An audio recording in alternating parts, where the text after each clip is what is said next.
So if you want a story about a lady knight and a witch, about rebellion, about freedom of will, about stories and the preservation of the ability to tell stories freely, then you should definitely pick up this book.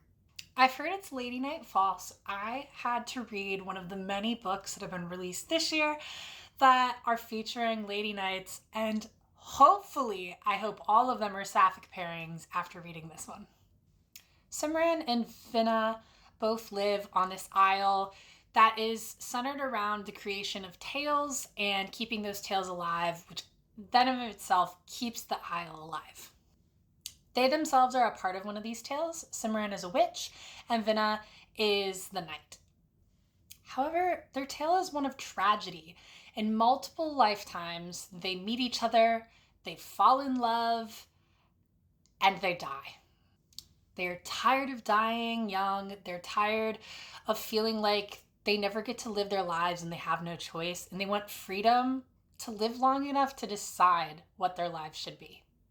This book is a lot about choice and free will, but it's also the love we have for others and what we'll go through for them.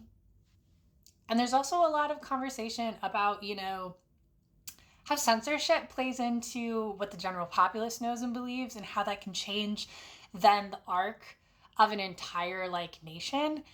And the way that the queen and her power is held is through these archivists who decide what, is important and what isn't. And my favorite part of this book is so clever. At the beginning of all the chapters, there's a little snippet of something. And then below it will be whether or not that piece of information was chosen to be preserved or destroyed. And if an interrogation or investigation was necessitated because of what was said. And so you can kind of see how the kingdom itself has influenced the thoughts of the people and decided who lives and dies, what tales are important, and how those tales are told. Another element of this book that I really loved is that there's this secret underground library of knowledge and tales that is supposed to be forbidden, and how that plays into the story and the people taking back their freedom is really cool. We also talk a lot about immigration because the Isle-born have this prejudice against people from elsewhere, and the fact that Simran herself is from elsewhere and ended up being one of the incarnates of a tale is extremely displeasing to the people in power.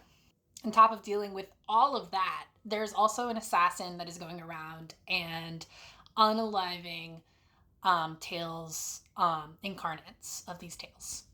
And Simran is supposedly the only person who can stop him. And because this is, in fact, a little bit of a romantasy, I also adored the relationship in this. I think that Tasha Suri does a really good job of not letting the reason they're in love just because of their tale. You get to see who they are outside of that and those expectations, and watching them fall in love as the two people they are and not the set of expectations that surrounds them. And I will give no spoilers to this, but the dynamic of just finding each other across lifetimes is always just one of the most romantic things I think someone can try to tackle. And I'm glad she approached it the way she did. This also might be my favorite by hers. The only book by Tasha Suri that I haven't read is actually the final book in the Jasmine Throne series.